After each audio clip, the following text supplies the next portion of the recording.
আসসালামু আলাইকুম গাইস, এটা হচ্ছে আমাদের একটা গলার ডিজাইন। কিন্তু এই গলার ডিজাইনটা এখান দিয়ে সেলাই করে একবারে সেলাই করা ছিল। এটা যেহেতু খুলে সেলাই আবার নতুন করে সেট আপ করতে হবে। কিন্তু এটার মধ্যে দেখেন এই সাইড দিয়ে পেস্টে কোনো কাপড়ও নাই, যেই করব ভেঙে ভিতরে সেলাই করে দেব। তাই এটা সুতা ওঠার একটা চান্স রয়ে গেছে। তাই এটাকে আমরা এমনভাবে সেট আপ করবো যেন সুতাটা না ওঠে।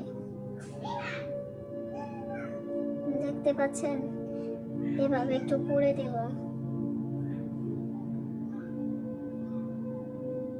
তারপর কিন্তু আমাদের আর সুতা ওঠার কোনো তখন আর কিন্তু সুতা উঠবে না। একদম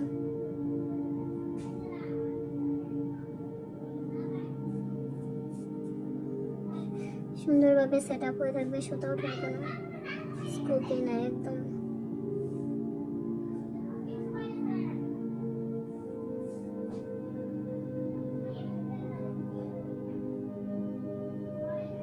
এই কাজগুলো কিন্তু অবশ্যই খুব সতর্কতার সাথে করতে হবে, নাহলে কিন্তু ডিজাইনটা নষ্ট হয়ে যাওয়ার একটা রিস্ক থেকে যায়।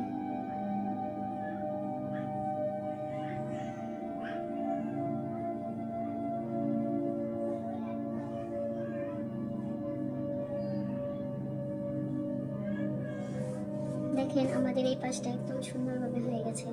এখান থেকে আর সুতা ওঠার কোনো স্কোপ নাই।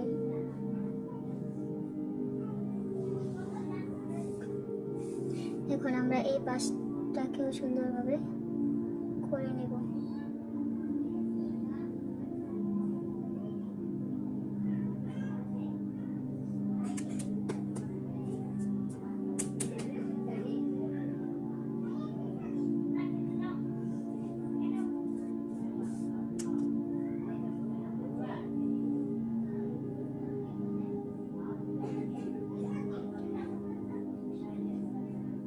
খুবই সতর্কতার সাথে কিন্তু কাজটা করতে হবে।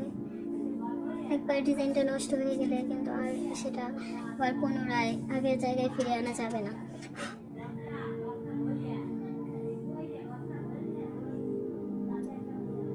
যে কোনো কাজ করার আগে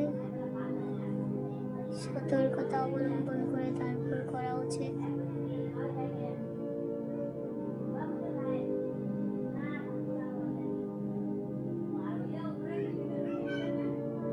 বেস্তি কাপড়টা যদি থাকতো ওই পাশে সেলাইয়ের জন্য, তাহলে কিন্তু আমরা এই কাজটা করতাম না। যেহেতু নাই তাই এই কাজটা করছি আর কি করা যাবে। আর আমাদের কাছে টেলারে যেভাবে করা হয় আর কি এই কাজগুলা, সেই জিনিসটা নাই, কি বলে সেটা আমার এখন মনে আসছে না। তাই আমরা কয়েলের মধ্যে কয়েলটা জ্বালিয়ে তারপর এখান থেকে এই কাজটা করে নিচ্ছি।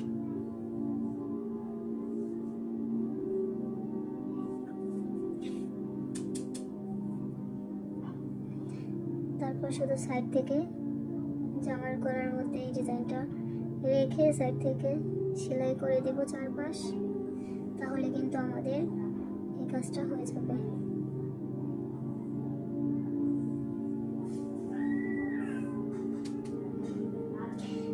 আবারও বলছি, এই কাজটা কিন্তু খুবই মনোযোগ সহকারে করবেন।